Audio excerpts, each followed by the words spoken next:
ভারত মহাসাগরের Diego Garcia. রাতের আকাশে মেঘের আড়ালে তারারা লুকিয়ে, সমুদ্রের ঢেউয়ের গর্জন যেন একটা অশুভ সংকেত বহন করে আসছে।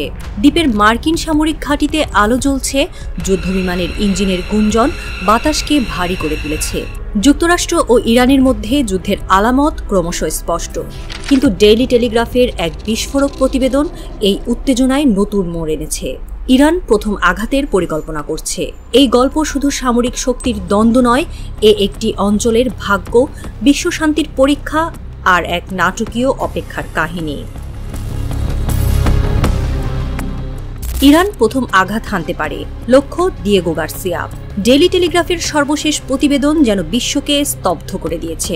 টেলিগ্রাফ জানিয়েছে, ইরানের ইসলামী বিপ্লবী গার্ড বাহিনী IRGC এর একাংশ দিয়েগো গার্সিয়ার মার্কিন ঘাঁটিতে আগেভাগে হামলার জন্য চাপ দিচ্ছে। ইরানের উচ্চ পর্যায়ের কমান্ডারদের মধ্যে এ নিয়ে আলোচনা চলছে। ইরানের এক জ্যেষ্ঠ সামরিক কর্মকর্তা টেলিগ্রাফকে বলেছেন, যুক্তরাষ্ট্র যাতে ইরানে হামলার স্পর্ধা না দেখায় তার জন্য দিয়েগো গার্সিয়ায় আগে আঘাত হানা উচিত। আরেক কর্মকর্তা দাবি করেছেন, অনেক আগেই এই ঘাঁটিতে হামলা করা দরকার ছিল। টেলিগ্রাফের প্রতিবেদন অনুসারে ইরান ইতোমধ্যে দিয়েগো গার্সিয়ার দিকে মিসাইল তাক করে রেখেছে। সরাসরি ঘাঁটিতে না হলেও দ্বীপের জলসীমায় মিসাইল ছুড়ে যুক্তরাষ্ট্রকে সতর্ক করার পরিকল্পনা আছে। এদিকে যুক্তরাষ্ট্র মধ্যপ্রাচ্যে যুদ্ধের প্রস্তুতি জোরদার করছে। CNN জানিয়েছে, 6টি B-2 বোমারু বিমান দিয়েগো গার্সিয়ায় মোতায়েন করা হয়েছে। এর আগেও এই মডেলের একটি বহর এখানে পাঠানো হয়। এখন মার্কিন বহরের প্রায় 50% B-2 বিমান এই দ্বীপে। সঙ্গে আছে 7 কার্গো বিমান আর 18টি রিফুয়েলিং ট্যাঙ্কার। B-2 বিমান শত্রুর আকাশ প্রতিরক্ষা ফাঁকি দিয়ে 30,000 পাউন্ড ওজনের GBU-57 বোমা দিয়ে ভূগর্ভস্থ স্থাপনা ধ্বংস করতে পারে। বিশ্লেষকরা বলছেন, এগুলো ইরানের পারমাণবিক স্থাপনা ধ্বংস করার জন্য প্রস্তুত রাখা হয়েছে। ওয়াশিংটন জানিয়েছে, মধ্যপ্রাচ্যে তাদের 2টি বিমান বাহিনী রণতরী রয়েছে। দক্ষিণ পূর্ব এশিয়া থেকে আকাশ প্রতিরক্ষা ব্যবস্থাও সরিয়ে আনা হচ্ছে। ইরানের মিসাইল ক্ষমতা অস্বীকার করার উপায় নেই। 2020 সালে জেনারেল কাশেম সোলাইমানির হত্যার পর ইরাকের মার্কিন ঘাঁটিতে ক্ষেপণাস্ত্র হামলা তার প্রমাণ। দিয়েগো গার্সিয়া শুধু একটি দ্বীপ নয়, এটি যুক্তরাষ্ট্রের কৌশলগত ঘাঁটি। 4000 সেনা, B-2 বিমান আর রণতরী, এটি এখন যুদ্ধের কেন্দ্রবিন্দু। টেলিগ্রাফ জানিয়েছে, এই ঘাঁটি আগেও মধ্যপ্রাচ্যে হামলার জন্য ব্যবহৃত হয়েছে। ইরান মনে করে এখান থেকেই তাদের পারমাণবিক স্থাপনায় আঘাত হানার পরিকল্পনা চলছে। এই ঘাঁটি ধ্বংস করা ইরানের জন্য অগ্রাধিকার হতে পারে, বলেছেন হোসেনি। মধ্যপ্রাচ্য এখন বারুদের স্তূপ। যুক্তরাষ্ট্রের সামরিক প্রস্তুতি আর ইরানের হুমকি, যুদ্ধ যেন দোরগোড়ায়। ইরানের পররাষ্ট্র মন্ত্রণালয় বলেছে, আমরা শান্তি চাই, কিন্তু আমাদের সার্বভৌমত্বে আঘাত এলে জবাব দেব। যুক্তরাষ্ট্রের পক্ষ থেকে কঠোর বার্তা, আমরা আমাদের স্বার্থ রক্ষা করব। তেহরানের রাস্তায় উৎকণ্ঠা। একজন গৃহিণী ফাতেমা বললেন, আমরা যুদ্ধ চাই না, কিন্তু আমাদের দেশ রক্ষা করতে হবে। বাগদাদের দোকানদার আলী হাসান বললেন, যুক্তরাষ্ট্র আর ইরান লড়লে আমরাও ভুগব। ওয়াশিংটনের একজন শিক্ষক জন মার্টিন বললেন, আরেকটা যুদ্ধ আমাদের ধ্বংস করবে। জাতিসংঘের মহাসচিব বলেছেন, সংযম প্রয়োজন, কিন্তু ইরান আর যুক্তরাষ্ট্রের পদক্ষেপ শান্তির বিপরীতে। চীন ও রাশিয়া ইরানের পক্ষে, ইউরোপ নীরব। টেলিগ্রাফের প্রতিবেদন বিশ্বকে প্রশ্ন ছুড়ে দিয়েছে, ইরান কি সত্যিই প্রথম আঘাত হানবে? দিয়েগো গার্সিয়ার রাত গভীর হচ্ছে। বিমানের গর্জন, সেনাদের পায়ের শব্দ। তেহরানে কমান্ডাররা সিদ্ধান্তের অপেক্ষায়। ইরান কি প্রথম মিসাইল ছুড়বে, নাকি যুক্তরাষ্ট্র আগে হামলা করবে? সমুদ্রের ঢেউয়ের শব্দে যেন একটা উত্তর ভেসে আসছে, কিন্তু তা কি? শান্তি না ধ্বংস? এই গল্পের শেষ এখনো অজানা, কিন্তু যখন প্রথম আঘাত পড়বে তখন হয়তো একটা নতুন অধ্যায় শুরু হবে, অথবা সব শেষ হয়ে যাবে। সময় বলে দেবে।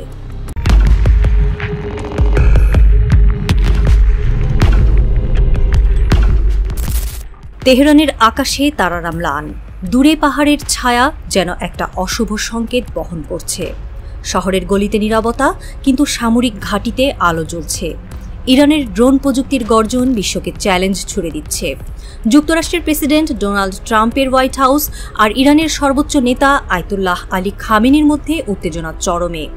ইরানের ড্রোন, ক্ষেপণাস্ত্র আর পারমাণবিক স্বপ্নকে ঘিরে মধ্যপ্রাচ্যে যুদ্ধের ডঙ্কা বাজছে।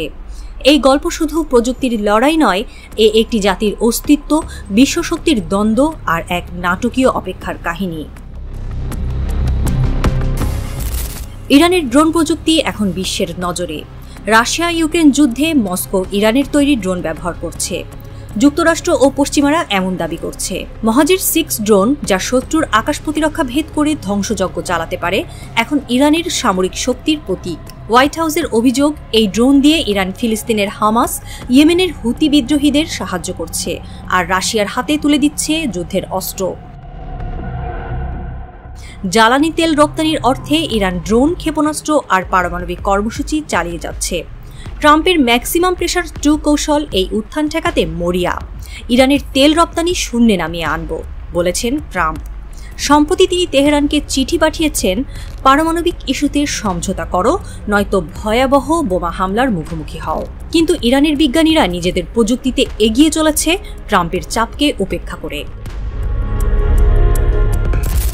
হোয়াইট হাউস ইরানের দরজায় নিষেধাজ্ঞার তালা ঝুলিয়েছে। মার্কিন ট্রেজারি দপ্তর চীন, সংযুক্ত আরব আমিরাত আর ইরানের ব্যক্তি ও প্রতিষ্ঠানের ওপর নিষেধাজ্ঞা জারি করেছে। চীনের জিপশেনবো কোম্পানি ইরানকে হাজার হাজার ড্রোন, মোটর পাঠিয়েছে।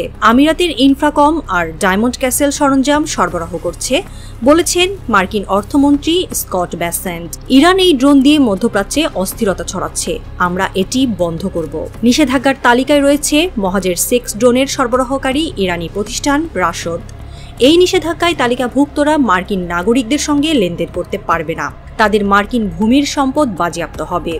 লন্ডন ভিত্তিক ইরান ইন্টারন্যাশনাল এটি নিশ্চিত করেছে। কিন্তু এই চাপ কি ইরানকে থামাতে পারবে? ইরান পিছু হটছে না। ইসলামী বিপ্লবী গার্ড বাহিনী IRGC বলছে, ট্রাম্পের হুমকি আমাদের ভয় দেখাতে পারবে না। তেহরানের মিসাইল মেগাসিটিতে ব্যালিস্টিক ক্ষেপণাস্ত্র প্রস্তুত। আয়তুল্লাহ খামেনির একটি ইশারায় এগুলো মধ্যপ্রাচ্যে মার্কিন 10টি ঘাঁটির দিকে ছুটবে। আমরা আমাদের সার্বভৌমত্ব রক্ষা করব, বলেছে ইরানের পররাষ্ট্র মন্ত্রণালয়। ইরানের পক্ষে চীন আর রাশিয়া। চীনের সঙ্গে জোট আর রাশিয়ার সঙ্গে ড্রোন সরবরাহ ইরানকে শক্তিশালী করছে। আমরা নিজেদের প্রযুক্তিতে এগিয়ে যাব, বলেছেন এক ইরানি কমান্ডার। ট্রাম্পের নিষেধাজ্ঞা যেন ইরানের জন্য নতুন চ্যালেঞ্জ হয়ে দাঁড়িয়েছে। ইসরায়েলের প্রধানমন্ত্রী বেঞ্জামিন নেতানিয়াহু ট্রাম্পের পাশে দাঁড়িয়ে বলেছেন, ইরান অধ্যায় শেষ করার সময় এসেছে। ইরানের ড্রোন আর পারমাণবিক স্বপ্ন ইসরায়েলের জন্য হুমকি। ট্রাম্পের সমর্থনে ইসরায়েল মধ্যপ্রাচ্যে শক্তি বাড়াচ্ছে। ইরান যদি আমাদের বিরুদ্ধে বলয় তৈরি করে, আমরা চুপ থাকব না, বলেছেন নেতানিয়াহু। এই উত্তেজনা পুরো অঞ্চলকে অস্থির করে তুলেছে। তেহরানের রাস্তায় উৎকণ্ঠা। এক গৃহিণী ফাতেমা বললেন, আমরা যুদ্ধ চাই না, কিন্তু দেশ রক্ষা করতে হবে।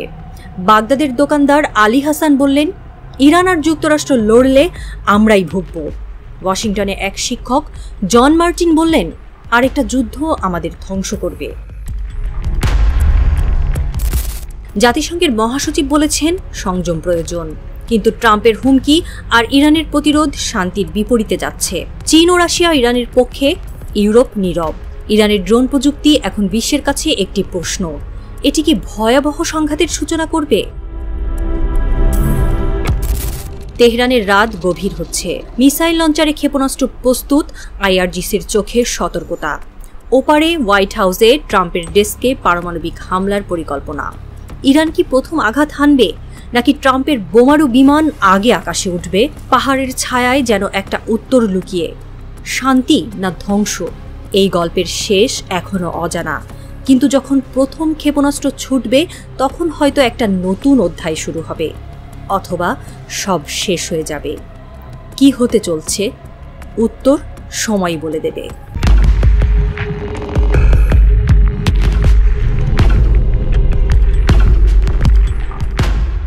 পারস্য উপসাগরের জল কালো হয়ে এসেছে। রাতের আকাশে তারারা নিভু নিভু। আমেরিকার একটি বিশাল যুদ্ধজাহাজ USS এন্টারপ্রাইজ ধীরে ধীরে পানি কেটে এগিয়ে চলেছে।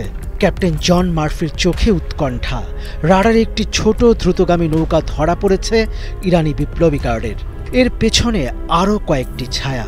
হঠাৎ রেডিওতে ভেসে আসে জরুরি বার্তা, ক্যাপ্টেন, ওয়াশিংটন থেকে আদেশ, হামলার প্রস্তুতি নিন।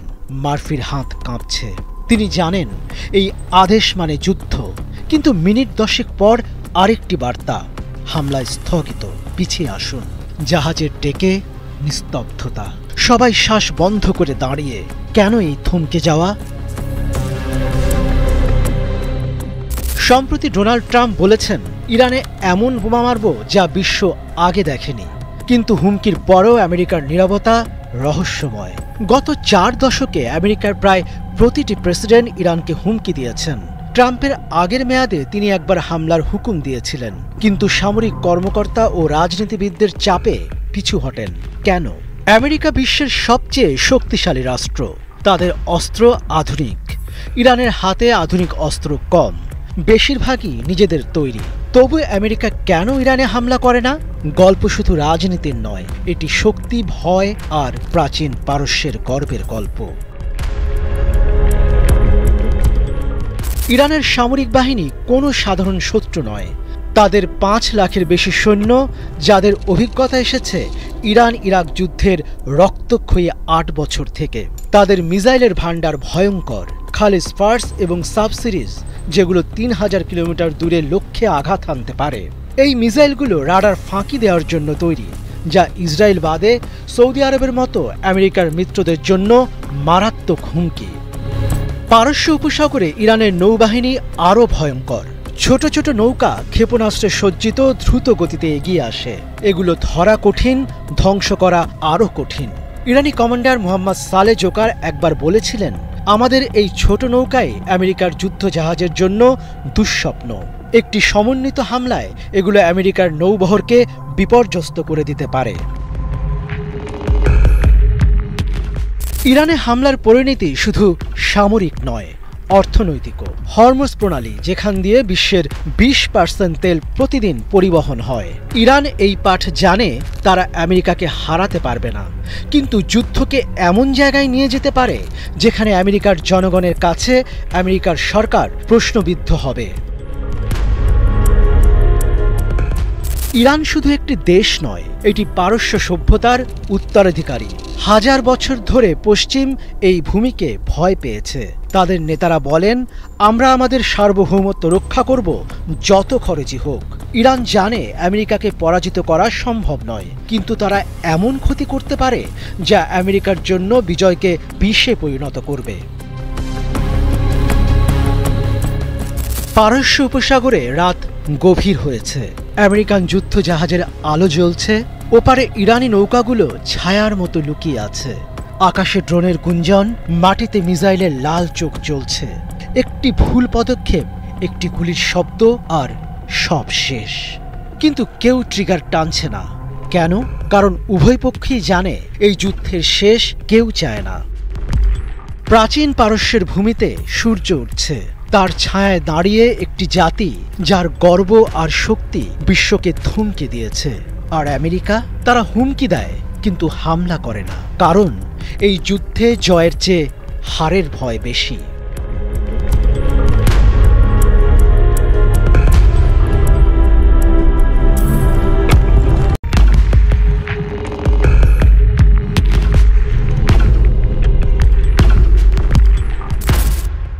মরুভূমির বুকে সূর্য যখন রক্তিম আভায় ডুবে যাচ্ছে, তখন মধ্যপ্রাচ্যের এক প্রান্তে ইরানের পাহাড়ি সীমান্তে এক অদৃশ্য উত্তেজনা ছড়িয়ে পড়ছে। বাতাসে যেন শুধু ধুলোই নয়, যুদ্ধের গন্ধও ভেসে বেড়াচ্ছে। এই অঞ্চলের একমাত্র অনারব দেশ ইরান, যার ভাষা, সংস্কৃতি, এমনকি ইতিহাসও আরব প্রতিবেশীদের থেকে আলাদা। বরাবরই এই ভূখণ্ডে একা দাঁড়িয়ে থাকা ইরান এবার যেন আরও বড় এক ঝড়ের মুখোমুখি। মার্কিন প্রেসিডেন্ট ডোনাল্ড ট্রাম্পের কণ্ঠে বারবার বেজে উঠছে বোমা হামলার হুমকি। তেহরানের পারমাণবিক স্বপ্নকে ধূলিসাৎ করতে তিনি বদ্ধপরিকর। কিন্তু এই গল্পে নতুন মোড় এনেছে উপসাগরীয় দেশগুলো। তারা যেন হঠাৎই ইতিহাসের পাতা উল্টে এক অভূতপূর্ব সিদ্ধান্তে এসে পৌঁছেছে, ইরানের পাশে দাঁড়ানোর ঘোষণা। এই ঘোষণা শুধু ট্রাম্পের পরিকল্পনায় ছুরি চালিয়ে দেয়নি, বরং মধ্যপ্রাচ্যের রাজনৈতিক দাবার ছকটাকেও উল্টে দিয়েছে। ইরানের সঙ্গে উপসাগরীয় দেশগুলোর সম্পর্ক কখনোই মধুর ছিল না। সৌদি আরব, সংযুক্ত আরব আমিরাত, কাতার, কুয়েত, এই দেশগুলোর সঙ্গে ইরানের দ্বন্দ্বের ইতিহাস দীর্ঘ। কিন্তু এবার যখন যুক্তরাষ্ট্রের যুদ্ধ বিমানগুলো আকাশে ডানা মেলার জন্য প্রস্তুত, তখন এই দেশগুলো এক অদ্ভুত ঐক্যের বন্ধনে আবদ্ধ হয়েছে। তারা স্পষ্ট জানিয়ে দিয়েছে তাদের ভূমি বা আকাশসীমা যুক্তরাষ্ট্র ইরানের বিরুদ্ধে ব্যবহার করতে পারবে না, এমনকি জ্বালানি সরবরাহ বা উদ্ধার অভিযানের জন্য নয়। এই বার্তা সৌদি আরবের রাজধানী রিয়াদ থেকে কাতারের দোহা, আমিরাতের আবুধাবি থেকে কুয়েত সিটি, সবখান থেকেই যুক্তরাষ্ট্রের কাছে পৌঁছে গেছে। একজন জ্যেষ্ঠ মার্কিন কর্মকর্তা মিডল ইস্ট আইকে বলেছেন, তারা এই সংঘাতে জড়াতে চায় না। এই একটি বাক্যই যেন ট্রাম্প প্রশাসনের পরিকল্পনার মূলে কুঠারাঘাত করেছে। গল্পটা এখানেই শেষ নয়। ট্রাম্পের পরিকল্পনা ছিল স্পষ্ট। ইরানকে পারমাণবিক চুক্তির টেবিলে ফিরিয়ে আনতে তিনি চাপের পর চাপ সৃষ্টি করেছেন। ইয়েমেনে হুথি বিদ্রোহীদের ওপর মার্কিন বিমান হামলা তারই একটি অংশ। ইরান সমর্থিত এই গোষ্ঠীটির ওপর আক্রমণের মধ্যে দিয়ে তিনি তেহরানকে বার্তা দিতে চেয়েছিলেন, নতি স্বীকার করো, নয়তো পরিণতি ভোগ করো। আর এই হামলায় উপসাগরীয় দেশগুলোর সমর্থন ছিল। সৌদি আরব ও আমিরাতের ঘাঁটি থেকে মার্কিন যুদ্ধবিমান উড়েছে, জ্বালানি ভরা হয়েছে, এমনকি গোপনীয়তা বজায় রেখে অভিযান চালানো হয়েছে। গত মার্চে ওয়াশিংটনে সৌদি ও আমিরাতের কর্মকর্তাদের সঙ্গে মার্কিন প্রতিরক্ষা ও গোয়েন্দা কর্মকর্তাদের বৈঠকের পর এই সমর্থন আরও জোরালো হয়েছিল। ট্রাম্প ভেবেছিলেন এই ঐক্য ইরানের বিরুদ্ধেও অটুট থাকবে, কিন্তু তিনি যে ভুল করেছেন তা এখন স্পষ্ট। ইয়েমেনে হামলার সময় উপসাগরীয় দেশগুলো সহনশীল ছিল, কারণ হুতিদের সঙ্গে তাদের নিজস্ব দ্বন্দ্ব রয়েছে। লোহিত সাগরে হুতিদের হামলা এই দেশগুলোর বাণিজ্যের জন্য হুমকি, তাই তারা যুক্তরাষ্ট্রের পাশে দাঁড়িয়েছিল। কিন্তু ইরানের বিরুদ্ধে সরাসরি হামলা, সেটা অন্য গল্প। ইরান শুধু একটি দেশ নয়, এটি মধ্যপ্রাচ্যের একটি শক্তি, যার সামরিক সক্ষমতা এবং আঞ্চলিক প্রভাব অনেক দূর বিস্তৃত। উপসাগরীয় দেশগুলো জানে ইরানের সঙ্গে সরাসরি যুদ্ধে জড়ালে তার আঁচ তাদের ঘরেও লাগবে, তাই তারা পিছিয়ে গেছে। এই পিছু হটার ফলে ট্রাম্পের পরিকল্পনায় বড় ফাটল ধরেছে। মধ্যপ্রাচ্যে যুক্তরাষ্ট্রের সামরিক উপস্থিতি কম নয়। 2টি বিমান বাহিনী রণতরী, 40,000-এর বেশি সেনা, সৌদি আরব, কাতার, কুয়েত ও বাহরাইনে গুরুত্বপূর্ণ ঘাঁটি, এসবই ট্রাম্পের হাতে শক্তিশালী অস্ত্র। কিন্তু উপসাগরীয় দেশগুলোর এই ভেটো তার পরিকল্পনাকে জটিল করে তুলেছে। ইরানের বিরুদ্ধে হামলার জন্য যুক্তরাষ্ট্রকে এখন অন্য পথ খুঁজতে হবে। দূর থেকে আক্রমণ সম্ভব, কিন্তু ঝুঁকি বেশি। ইরানের আকাশ প্রতিরক্ষা ব্যবস্থা শক্তিশালী। তাছাড়া যদি ইরান বুঝতে পারে যে তেল সমৃদ্ধ আরব মিত্ররা যুক্তরাষ্ট্রের সঙ্গে একমত নয়, তাহলে তাদের আলোচনার অবস্থান আরও শক্ত হবে। ট্রাম্প যে খেলায় জিততে চান, সেখানে ইরান হয়তো পাল্টা চাল দিয়ে জিতে যাবে। ইরানও চুপ করে নেই। তেহরান জানিয়েছে তাদের পারমাণবিক কর্মসূচি শান্তিপূর্ণ। ওমানের মাধ্যমে তারা এই বার্তা বিশ্বের কাছে পৌঁছে দিয়েছে, কিন্তু ট্রাম্পের কানে এসব কথা ঢুকছে না। তিনি বলেছেন, ইরান যদি চুক্তিতে না আসে, তাহলে এমন হামলা হবে যা তারা কল্পনাও করতে পারেনি। এই হুমকির মধ্যেই মধ্যপ্রাচ্যে মার্কিন সেনা ও সমরাস্ত্রের সংখ্যা বাড়ছে, কিন্তু উপসাগরীয় দেশগুলোর এই অবস্থান যেন ট্রাম্পের পায়ের নিচ থেকে মাটি সরিয়ে দিয়েছে। এই গল্পের শেষ এখনো লেখা হয়নি। আকাশে যুদ্ধ বিমানের গর্জন, মরুভূমিতে সেনার বুটের শব্দ, আর ইরানের পাহাড়ে লুকিয়ে থাকা প্রতিরোধের প্রস্তুতি, সব মিলিয়ে একটা ঝড়ের পূর্বাভাস। উপসাগরীয় দেশগুলোর এই ঐক্য কি ইরানকে বাঁচিয়ে রাখবে, নাকি ট্রাম্পের হাতে থাকা শক্তি শেষ পর্যন্ত সব বাধা ভেঙে দেবে? রাত গভীর হচ্ছে, আর মধ্যপ্রাচ্যের আকাশে ঝড়ের ছায়া আরও গাঢ় হয়ে উঠছে। এই গল্পের পরবর্তী অধ্যায় কি হবে তা শুধু সময়ই জানে।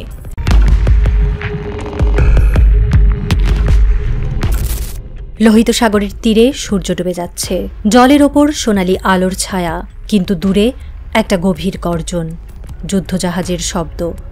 ইরানের নৌবাহিনী IRGC তাদের ইস্পাতের দৈত্য নিয়ে সমুদ্রে নেমেছে। তেহরানের রাস্তায় উত্তেজনার গুঞ্জন, আকাশে বিমানের ছায়া।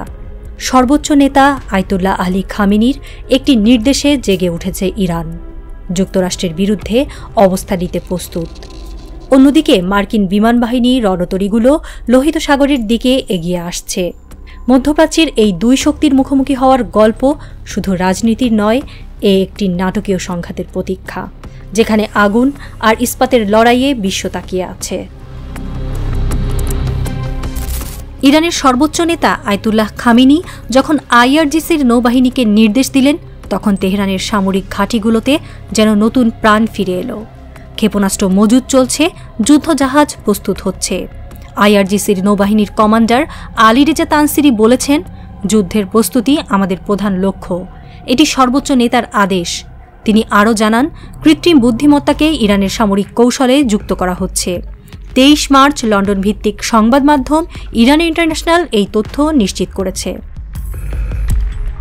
ইরানের এই প্রস্তুতি শুধু কথায় সীমাবদ্ধ নয়। সম্প্রতি ওমান উপসাগরের চাবাহার বন্দরে চীন ও রাশিয়ার সঙ্গে নৌমহড়া চালিয়েছে খামেনির দেশ। আধুনিক যুদ্ধজাহাজ নিয়ে সমুদ্রে নেমে ইরান দেখিয়েছে তারা একা নয়। চীন আর রাশিয়ার সঙ্গে জোট বেঁধে তারা আঞ্চলিক নিরাপত্তা শক্তিশালী করছে। তেহরানের একজন সেনা মোহাম্মদ হোসেন বললেন, আমরা শান্তি চাই, কিন্তু যুক্তরাষ্ট্র যদি আমাদের ওপর আঘাত করে আমরা জবাব দেব। অন্যদিকে যুক্তরাষ্ট্র চুপ নেই। মার্কিন প্রতিরক্ষামন্ত্রী পিট হেগসে আগামী মাসে মধ্যপ্রাচ্যে 2টি বিমান বাহিনী রণতরী মোতায়েনের নির্দেশ দিয়েছেন। ইউএসএস হ্যারি এস ট্রুম্যান এবং ইউএসএস কার্ল ভিনসন লোহিত সাগরে টহল দেবে। এর লক্ষ্য ইয়েমেনের হুতি বিদ্রোহীদের হামলা ঠেকানো। সম্প্রতি হুতিরা মার্কিন জাহাজে ক্ষেপণাস্ত্র ছুড়েছে। জবাবে মার্কিন কেন্দ্রীয় কমান্ড হুতি ঘাঁটিতে বিমান হামলা শুরু করেছে। প্রেসিডেন্ট ডোনাল্ড ট্রাম্প এই পরিকল্পনার পেছনে রয়েছেন। তিনি বলেছেন, আমাদের জাহাজের নিরাপত্তা নিশ্চিত করতে হবে, হুতিদের থামাতে হবে। মার্কিন প্রশাসনের এই পদক্ষেপে উত্তেজনা বেড়েছে। ইউএসএস হ্যারি এস ট্রুম্যানে আরও সেনা পাঠানো হচ্ছে। ইউএসএস কার্ল ভিনসনের যোগদানে মধ্যপ্রাচ্যে আমেরিকার শক্তি আরও বাড়বে। কিন্তু এর পেছনে আরেকটি উদ্দেশ্য, ইরানকে চাপে রাখা। ট্রাম্প প্রশাসন হুতিদের পেছনে ইরানের হাত দেখছে। যুক্তরাষ্ট্র ইরানকে সতর্ক করে বলেছে, হুতিদের সাহায্য করলে পরিণতি ভুগতে হবে। মধ্যপ্রাচ্য এখন 2 পথের সামনে। ইরান আর যুক্তরাষ্ট্র যদি আলোচনায় বসে তবে শান্তি ফিরতে পারে, কিন্তু যদি এই সংঘাত বাড়ে তবে লোহিত সাগর আগুনে জ্বলবে। বিশ্লেষকরা বলছেন, ইরানের কৃত্রিম বুদ্ধিমত্তা আর নৌশক্তি যুক্তরাষ্ট্রের জন্য চ্যালেঞ্জ। অন্যদিকে আমেরিকার রণতরীগুলো ইরানের জন্য হুমকি। তেহরানের একজন বাসিন্দা ফাতেমা জাহরা বললেন, আমরা যুদ্ধ চাই না, কিন্তু আমাদের সম্মান রক্ষা করতে হবে। ইসরায়েল এই খেলায় আতঙ্কিত। নেতানিয়াহু জানেন, ইরান যদি হামলা করে তবে তাদের আয়রন ডোমও ব্যর্থ হতে পারে। ট্রাম্পই ইসরায়েলের আসল ভরসা। লোহিত সাগরের রাত গভীর, জলের ওপর যুদ্ধজাহাজের ছায়া, দূরে একটা বিস্ফোরণের শব্দ। এটি কি ইরানের ক্ষেপণাস্ত্রের পরীক্ষা, না মার্কিন বোমার আঘাত? তেহরানে আয়াতুল্লাহ খামেনির চোখে দৃঢ়তা, ওয়াশিংটনে ট্রাম্পের ডেস্কে পরিকল্পনার খসড়া। এই 2 শক্তির মুখোমুখি হওয়ায় বিশ্ব শ্বাসরুদ্ধ করে তাকিয়ে আছে। শান্তির শেষ সুযোগ, না যুদ্ধের প্রথম গর্জন? আগামী কোন দিকে এগোবে কেউ জানেন।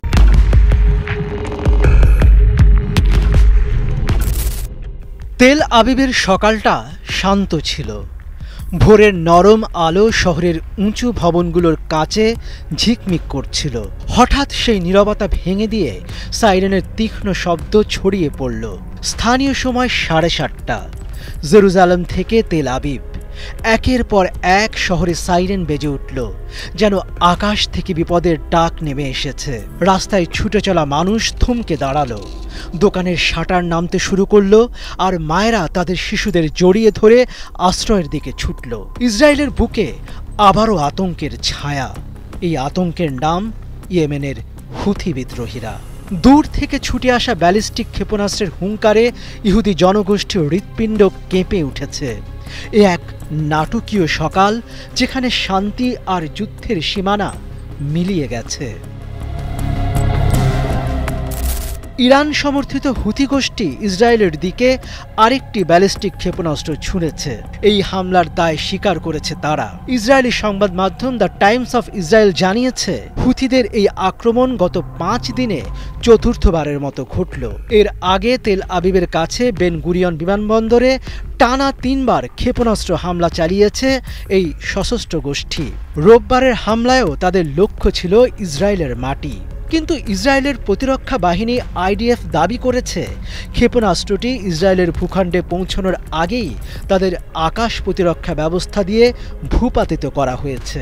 আইডিএফের একজন মুখপাত্র বলেন, আমরা সতর্ক ছিলাম, হুথিদের মিসাইলটি ধ্বংস করা হয়েছে। এতে কোনো হতাহত বা ক্ষয়ক্ষতি হয়নি। কিন্তু শুধু প্রতিরক্ষা দিয়ে কি আতঙ্ক থামানো যায়? বেন গুরিয়ন বিমানবন্দরের টানা হামলার পর সেখানকার কার্যক্রমে বিঘ্ন ঘটেছে। বিমানের উড়ান বাতিল হয়েছে, যাত্রীরা আটকে পড়েছেন। একজন যাত্রী ইয়ারন লেভি বললেন, আমি বাড়ি ফিরতে চাই, কিন্তু প্রতিবার সাইরেন বাজলেই মনে হয় এই বুঝি শেষ। ইহুদি সম্প্রদায়ের মধ্যে ছড়িয়ে পড়েছে এক অজানা ভয়। হুথিরা কেন এই হামলা চালাচ্ছে? তাদের দাবি, এটি গাজায় ফিলিস্তিনিদের উপর ইসরায়েলের আগ্রাসনের প্রতিশোধ। গাজায় চলমান সংঘাতে হাজার হাজার ফিলিস্তিনি প্রাণ হারিয়েছে। ইসরায়েলের বোমাবর্ষণে ধ্বংস হয়েছে ঘরবাড়ি, স্কুল, হাসপাতাল। হুথিদের মুখপাত্র ইয়াহিয়া সারি এক টেলিভিশন বক্তৃতায় বলেছেন, গাজায় আমাদের ভাই বোনদের উপর নারকীয় হত্যাকাণ্ড বন্ধ না হলে আমাদের হামলা থামবে না। ইসরায়েলকে জবাব দিতেই হবে। তিনি আরও হুঁশিয়ারি দিয়েছেন, আমরা আমাদের লক্ষ্য বাড়াবো। বেন গুরিয়ন বিমানবন্দরই শেষ নয়। গাজার সংঘাতের সঙ্গে হুথিদের এই হামলার সরাসরি যোগ আছে। 2023 সালের অক্টোবরে হামাসের হামলার পর থেকে ইসরায়েল গাজায় নিরবচ্ছিন্ন আক্রমণ চালাচ্ছে। এই যুদ্ধে ইরান সমর্থিত গোষ্ঠীগুলো, যার মধ্যে হুথিরাও আছে, ফিলিস্তিনিদের পক্ষে দাঁড়িয়েছে। হুথিরা লোহিত সাগরে ইসরায়েল সংশ্লিষ্ট জাহাজে হামলার পাশাপাশি সরাসরি ইসরায়েলের ভূখণ্ডে ক্ষেপণাস্ত্র ছুঁড়ছে। গত 5 দিনে 4টি হামলা তারই প্রমাণ। ইসরায়েলের আকাশ প্রতিরক্ষা ব্যবস্থা আয়রন ডোম, ডেভিডস স্লিং আর অ্যারো সিস্টেম বিশ্বের অন্যতম উন্নত। রোববারের হামলায়ও তারা সফলভাবে হুথিদের ক্ষেপণাস্ত্র ধ্বংস করেছে। কিন্তু প্রতিবারই সাইরেন বাজার সঙ্গে সঙ্গে জনগণের মধ্যে আতঙ্ক ছড়িয়ে পড়ছে। তেল আবিবের একজন বাসিন্দা রিনা কোহেন বললেন, আমরা শান্তিতে ঘুমোতে পারি না। প্রতিদিনই মনে হয় এই বুঝি বোমা পড়ল। ইসরায়েলি সেনাবাহিনী জানিয়েছে তারা হুথিদের হামলার জন্য প্রস্তুত। আইডিএফের একজন কর্মকর্তা বলেন, আমরা জানি হুথিরা দূর থেকে আঘাত করছে, কিন্তু আমাদের প্রযুক্তি তাদের রুখে দেবে। তবে বিশ্লেষকরা বলছেন, হুথিদের ক্ষেপণাস্ত্রগুলো যদিও অধিকাংশ ক্ষেত্রে ধ্বংস করা হচ্ছে, তবু এই ঘন ঘন হামলা ইসরায়েলের জন্য একটি মানসিক চাপ সৃষ্টি করছে। হুথিদের এই হামলা শুধু ইসরায়েলের জন্য নয়, পুরো মধ্যপ্রাচ্যের জন্য একটি বড় ইস্যু হয়ে দাঁড়িয়েছে। ইয়েমেনের এই সশস্ত্র গোষ্ঠী ইরানের সমর্থন নিয়ে কাজ করছে। ইরানের বিপ্লবী গার্ড বলেছে, হুথিরা স্বাধীনভাবে তাদের সিদ্ধান্ত নিচ্ছে, কিন্তু যুক্তরাষ্ট্রের দাবি ইরানই তাদের অস্ত্র আর প্রযুক্তি দিচ্ছে। এই পরিস্থিতিতে যুক্তরাষ্ট্র হুথিদের বিরুদ্ধে পদক্ষেপ নিয়েছে। গত সপ্তাহে ইয়েমেনে হুথি ঘাঁটিতে আমেরিকান বিমান হামলায় 53 জন নিহত হয়েছে। মার্কিন প্রেসিডেন্ট ডোনাল্ড ট্রাম্প হুঁশিয়ারি দিয়েছেন, ইরান যদি হুথিদের সমর্থন চালিয়ে যায় তারা কঠোর পরিণতি ভোগ করবে। অন্যদিকে হুথিরা যুক্তরাষ্ট্রের জাহাজেও হামলা চালিয়েছে। লোহিত সাগরে আমেরিকান বিমানবাহী রণতরী ইউএসএস হ্যারি এস ট্রুম্যানের ওপর তারা 18টি ক্ষেপণাস্ত্র ও ড্রোন নিক্ষেপের দাবি করেছে। এই হামলা যুক্তরাষ্ট্রের বিরুদ্ধে তাদের প্রতিশোধের অংশ বলে জানিয়েছে গোষ্ঠীটি। ইসরায়েলের রাস্তায় এখন এক অদ্ভুত নীরবতা। সাইরেন বাজার পর মানুষ আশ্রয়ে ছুটছে, কিন্তু তাদের চোখে প্রশ্ন, এই ভয় কবে শেষ হবে? জেরুজালেমের একজন দোকানদার ডেভিন বেন বললেন, আমরা শান্তি চাই, কিন্তু প্রতিদিন এই সাইরেন আমাদের জীবন থেকে শান্তি কেড়ে নিচ্ছে। গাজার যুদ্ধ যতদিন চলবে, হুথিদের হামলাও ততদিন থামবে না। এই বার্তা স্পষ্ট। তেল আবিবের সন্ধ্যা নামছে, আকাশে সূর্য ডুবে গেছে, কিন্তু শহরের আলো এখনো জ্বলছে। দূরে কোথাও একটা বিমানের শব্দ। এটি কি ইসরায়েলি বিমান, নাকি আরেকটি হুথি ক্ষেপণাস্ত্রের আগমন? কেউ জানে না। হুথিদের হামলা আর ইসরায়েলের প্রতিরক্ষার এই খেলায় জনগণ আটকে পড়েছে। গাজার রক্তাক্ত মাটি থেকে উঠে আসা প্রতিশোধের আগুন এখন ইসরায়েলের আকাশে পৌঁছে গেছে। এই গল্পের শেষ কোথায় কেউ বলতে পারে না, কিন্তু একটা কথা স্পষ্ট, যতক্ষণ গাজায় শান্তি না ফিরছে, ততক্ষণ ইসরায়েলের আকাশে সাইরেনের শব্দ থামবে না।